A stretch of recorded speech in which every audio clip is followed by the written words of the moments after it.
Development Corporation, and Tuesdays at 10 with Jen, where we will discuss all that impacts business. I am Jennifer, your business advisor and engagement officer. Today's topic, mental health supports for the workplace. In March 2020, the whole world shut down. We all kept waiting 2 more weeks as we watched the calendar months, and then years fly away. We have been adjusting to this new normal for a while, but many of us are still wandering the planet waiting for the bottom to fall out or waiting for what's next. Our anxiety and apprehension have been tested and have experienced all-time highs. Coming out of the pandemic, founders and employees alike experienced isolation, video call fatigue, and burnout post-remote and hybrid working situations. These situations have escalated the already significantly high mental health analytics in the workplace. What can founders do to support their own mental health efforts, and what is expected of them for their employees? And how can founders support them in the workplace?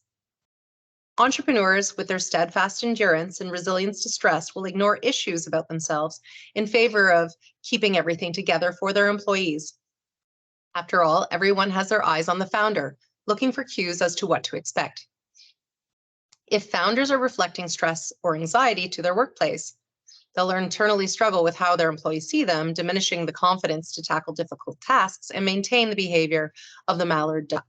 They're calm on the surface, but feverishly paddling below to keep everything afloat.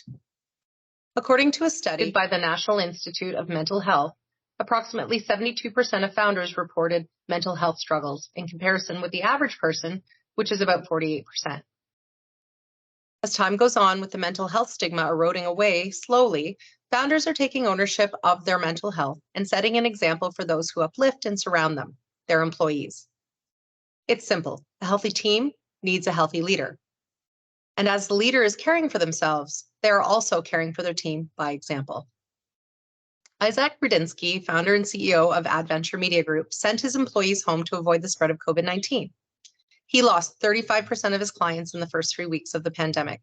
I'm actually an optimistic person, but this was a really dark period, he said.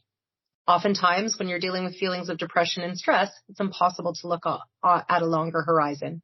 But founders do need to maintain a stiff upper lip, positivity, and eyes on the horizon.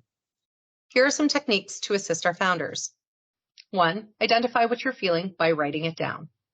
Some of us like to sit with it and feel it, but sometimes once we use a pen and paper, it forms a life of its own with its own responses, like an out-of-body experience. Number 2, leaning on other people.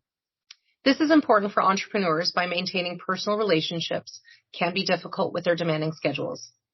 And distance during the pandemic only exacerbated this. The National Institute of Health and the CDC agree that loneliness can lead to high blood pressure, obesity, depression, and general cognitive decline. Number 3, make time for yourself. With a demanding schedule that is 24/7, it can be extremely difficult, but it's extremely necessary for the mental well-being of the founder. Now, what can employers do to support their employees' well-beings? The economic burden on mental health in Canada is around $51 billion. Indirect costs related to poor mental health in the workplace includes absenteeism, presenteeism, and challenges with recruitment and retention in an already struggling labor market post-pandemic. Founders still need to operate their business with manpower, but they also need to be abreast of human rights legislation and providing a duty to accommodate in these circumstances as well. Employers should do the following. 1, consider an employee's request for mental health accommodation. 2, explore what accommodation is needed. 3, contemplate possible accommodation options. 4, request information required to respond to the accommodation request, and in some circumstances, obtain an independent medical evaluation. 5, process the accommodation request in a timely manner. And 6, maintain the employee's confidentiality. It is important for employers to maintain thorough records of the accommodation process.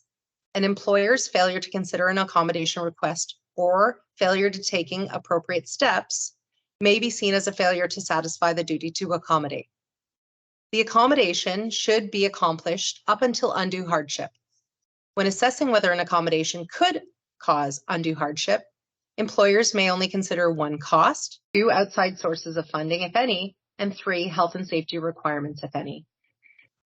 Appropriate accommodations for mental health challenges can include, but are not limited to, flexible scheduling, medical leaves of absence, modifications to job duties, further training, reduction of hours and/or remote working or more flexible work arrangements. The duty to accommodate requires an employer to provide a reasonable accommodation that meets the employee's needs, but not necessarily the employee's preferred accommodation. Accordingly, the accommodation decision should be based on specific facts of the situation on a case-by-case basis. Employers can take the following proactive steps to support employee mental health. Provide employees, including management, the mental health training and awareness. 2. Advise employees of the available employee and family assistance programs. 3. Establish healthy workplace expectations and after-hours availability. 4. Recognize circumstances where there may be a relationship between a disability and an employee's job performance, and providing mental health assessment tools for the employee, like work-life balance questionnaires and mental health meter quizzes. 5. Take a flexible approach to accommodation of an employee's mental health challenge and remain approachable and safe. And 6. Provide relaxation spaces for coworkers. Equally important is making it culturally acceptable to take breaks and use these spaces. Leaders and managers can set the tone. Organizations that make mental health a priority experience reduced absenteeism, 60 to 40% improvement, enhanced employee morale and retention, much improved employee performance, and decreased healthcare and disability, just to mention a few perks. Bell Canada has been a champion on mental health. Bell Let's Talk is the largest ever corporate initiative supporting Canadian mental health. Launched in September of 2010, Bell Let's Talk promotes awareness and drives action with a strategy built on 4 pillars. 1, fighting the stigma of mental health. 2, improving access to care. 3, supporting research. And 4, most relevant, is leading by example in the workplace of mental health. Key elements of the initiative include an enhanced return to work program, improved accessibility of resources and tools, mandatory leader training, and cultivating a culture of support. Supporting the mental health and safety of our people is equally important to supporting their physical health and safety, said Bernard Leduc, EVP and CHRO of Bell. As a result, Bell has seen its employees' mental health-related short-term disability relapse and reoccurrence decrease by over 50% from the 2010 baseline levels.